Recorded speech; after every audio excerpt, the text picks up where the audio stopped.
Amici, bentornati su Coast to Hostels, ma soprattutto benvenuti a questa nuova miniserie dedicata interamente a Firenze. Vi portiamo spesso in giro per il mondo, ma questa volta abbiamo deciso di farvi conoscere Firenze e vi vogliamo dare dei consigli per viverla come dei veri locals.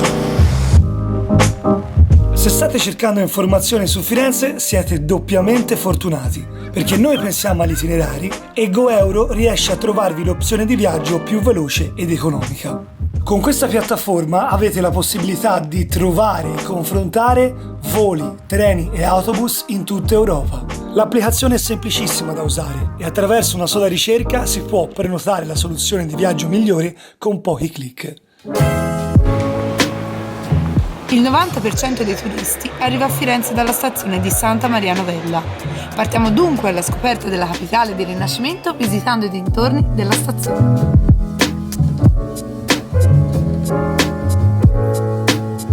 Una volta usciti dalla stazione di Santa Maria Novella potete iniziare il vostro giro per Firenze visitando i giardini della fortezza e la sua fortezza da basso. La fortezza da basso è una struttura che è stata costruita nel 1500 da Francesco de' Medici. No, era Alessandro, vabbè, comunque sarà stato parente anche lui. E come chiaramente si intuisce era a protezione della famiglia e della stessa città dagli attacchi esterni. Vi consigliamo di partire dalla fortezza da basso perché essendo leggermente fuori dal centro storico, una volta visitata possiamo iniziare veramente a visitare la città.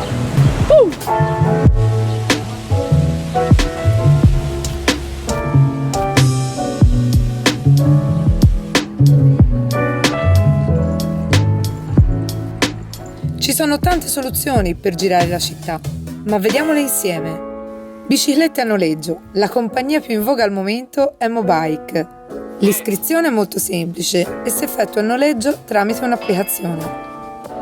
ASAF è la compagnia fiorentina di autobus urbani. Una corsa costa 1,20 € e dura 90 minuti. Se il vostro soggiorno sarà più lungo, acquistando carta agile risparmierete qualche euro. La tranvia. Attualmente l'unica linea aperta è la rossa. Le altre due linee sono ancora in fase di costruzione. Ma se state guardando questo video nel 2021, forse questo mezzo potrebbe già tornarvi utile. Detto questo, ragazzi, il mezzo migliore per visitare Firenze sono le gambe. A piedi si riesce a godere appieno della città, visitando tutti i suoi principali siti turistici e perdendosi in ogni angolo delle sue stradine.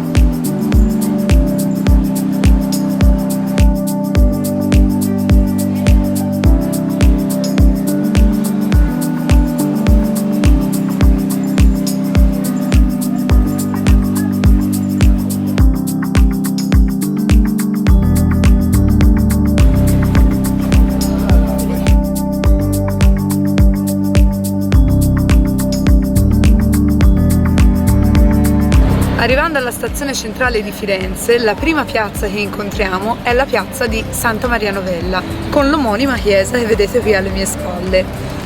Questa chiesa è importantissima perché è simbolo italiano del Rinascimento fiorentino.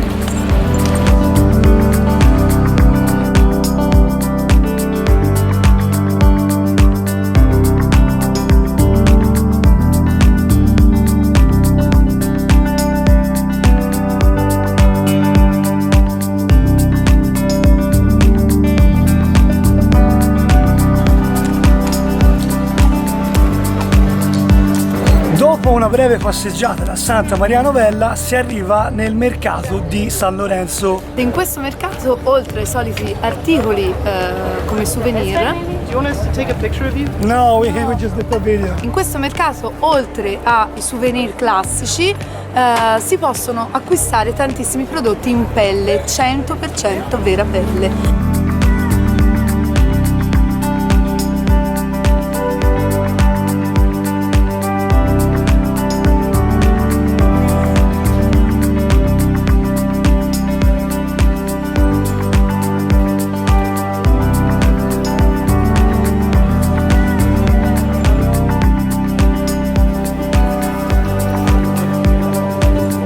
Come sapete, Firenze è legata al cibo e alle sue tradizioni culinarie. Nella zona di San Lorenzo nasce il mercato centrale. Questa vecchia struttura è stata riportata alla luce in questi ultimi anni. Al secondo piano hanno creato dei piccoli ristorantini e dei localini dove poter mangiare prettamente toscano.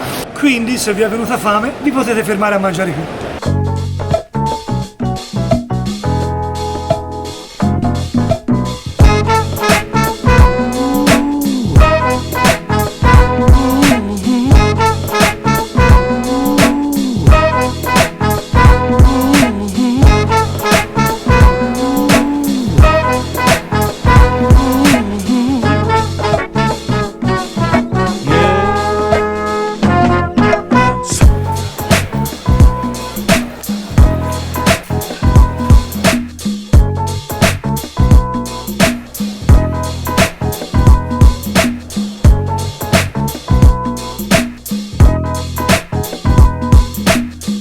La nostra mini guida su Firenze, ragazzi, finisce qui davanti al complesso Mediceo Laurenziano, cioè di fronte alla chiesa di San Lorenzo e alle cappelle medicee. Vi consigliamo di vedere la chiesa di San Lorenzo sia all'interno perché è molto bella e esternamente ha la particolarità di avere una facciata incompiuta. Quindi ragazzi, questo video finisce qui perché nel nostro secondo episodio andremo a scoprire vita, morte e miracoli della famiglia dei Medici.